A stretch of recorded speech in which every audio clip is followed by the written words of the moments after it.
How's it going, guys, and welcome aboard the next video. Now today we are going to be talking about not for resale and what that means. Now a lot of times these things are NFR for short, not for resale. So I'm going to go ahead and talk to you guys about the three different kinds of not for resales there are and which ones are rare. So the reason why I figured I should talk about this is because it got me curious, because I actually bought a game this month that said not for resale on it. And I wondered about, does that make it rare? Because I've ran into so many of these, especially on the Sega Genesis. So that's what made me really question it. Now, I will be showing some examples, but I do not specifically own a lot of these. So there's only one that I own, but I will give you guys examples from pictures from the internet so you understand what I'm talking about. So there are three kinds of not for resale, and the first kind is promotional. Now we've all seen these where they kind of look like demos or something like that, to the point where it's more like in-store just to showcase the game. And those are fairly common when you're talking about like the Wii or something like that. So that one is the one that you'll probably run into quite often at game stores, this and that, and for that nature, and not really worth collecting, to be honest. So let's go ahead and move to the second one. The second one would be a kiosk game. Kiosk games can either be demos or the full version of the game. They can be either one, and those are the ones that you'll see quite often, especially with N64.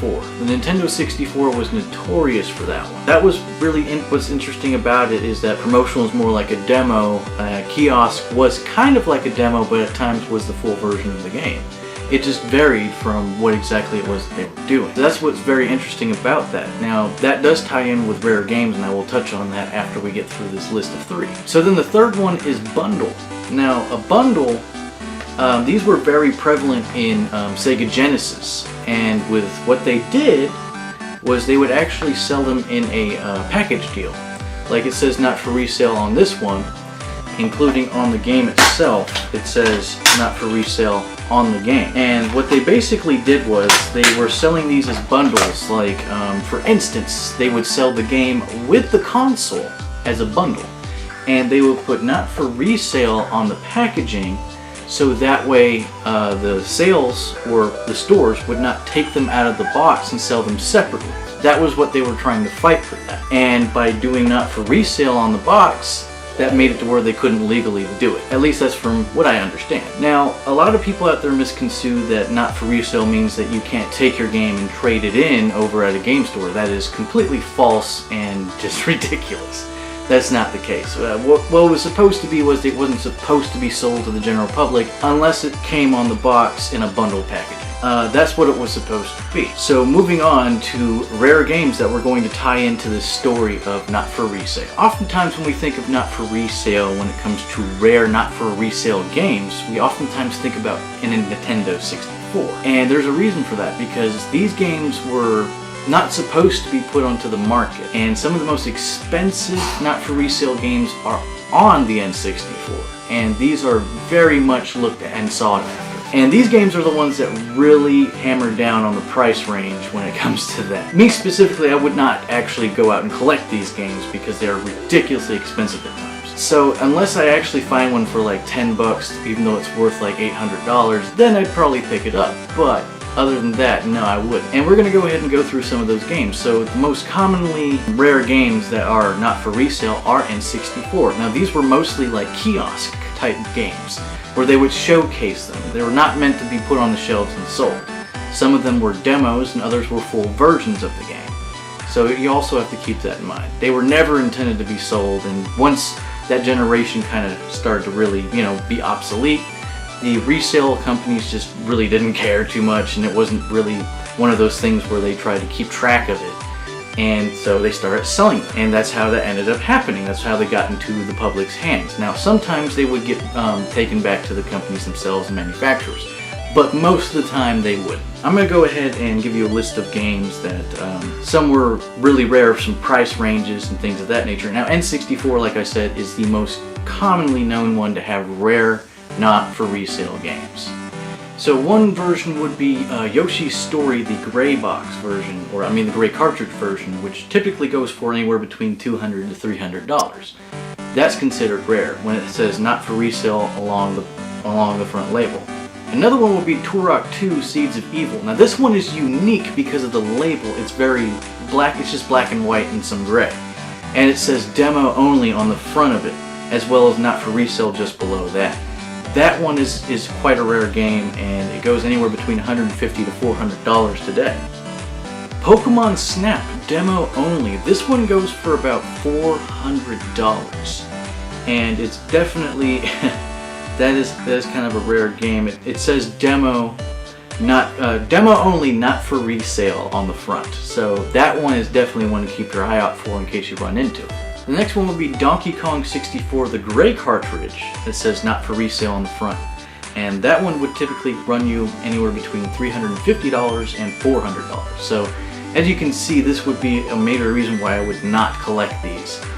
It's just, it really hurts the bank when you try and go after these games. Now this will get a little bit more interesting, and I will talk about a very rare game as soon as I finish off this list. Legend of Zelda Majora's Mask, the gray cartridge version. If it says not for resale, it's a gray cartridge. This one is a very rare one, and it can go anywhere between $600 to $1,200. That is insane. That's just crazy. But I think part of the reason why that one's so expensive is because it's Zelda. So many people love that game. Plus it's a rare cartridge. So adding those two things together makes it to where, you know, if you have one, why would you let it go? You know? So no one's ever going to let go of that game, and it's just really sought after. Now, one that I thought was very interesting to bring up is not on the N64, but on the SNES, the Super Nintendo. This one is very interesting. Now, this one that I'm going to talk about is Super Star Fox Weekend. Now, if you guys haven't heard of this one, there was actually a competition that went on when Star Fox 64, before it was going to, well, was it before? I think it was before it was going to come out. They held a competition with Super Star Fox 64, Super Star Fox Weekend, and what they did there was they would have a list of people, whoever were the top scorers. They would get either a t-shirt or a hoodie or even a flight jacket that said those things on it. And the #1 spot would go to a guy that can choose anything between two specific things. And the guy that won, I think, was in Arizona. Oh, no, he was in Texas, Garland, Texas, actually, I think.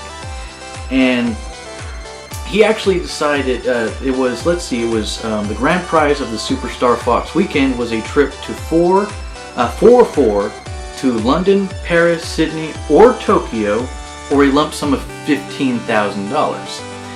The winner was picked at random among the store winners. And the reason why it was picked at random is because there was a lot of people that tied for the high score. So the grand prize went to Trevor I'm going to butcher the crap out of that last name. Pedersma of Garland, Texas, who decided to take the lump sum of $15,000. So that's a little intriguing thing about the history of that one is Super Star Fox Weekend. They didn't have a whole lot of copies of that, and not many of them made it into circulation. So that one's extremely rare, and that one I think went for $1,600 at one point on eBay. And oh my god, so that is an extremely rare game. If you guys actually find one by circumstance at a garage sale, or it's even in your house at some point, or a relative has one, do not let that get out of your grasp, because that is a super rare game. Super rare. And the thing that makes it unique is that it is time-based. So you go through the first, I think, 2 zones or something like that, and you get, it's all timed. So whoever has the fastest time and the highest score at the same time was basically the winner. And they had too many people that were basically tying in at the top spot, so they had to pick a grand prize winner by random. And that is the actual story of Super Star Fox Weekend. So those are the games. That is what Not For Sale really is. And the most interesting thing is, because it made me really curious after I got Streets of Rage 2 when it said Not For Resale, and I'd seen many Sega Genesis games that had that label on it. So I decided to do a little research to figure out why that was. So now you know. The next video that I plan on doing is top 10 PS2 games to collect for when you first start. And I have enough to actually make 2 top 10s of that. So stay tuned for those. I might do a video in between both of those so that way it doesn't get repetitive. I've actually been contemplating on doing quite a few different videos. I have quite a few different ones written down that I'm planning on doing. So let me know what you think I should do. I'm still contemplating on how I'm going to do Rogue Galaxy on the PS2, how I'm going to do all of that. So just go ahead and let me know what you guys think, what you want me to do, if there's anything you want me to cover later on. So as always, remember 22 and stay classy, bros.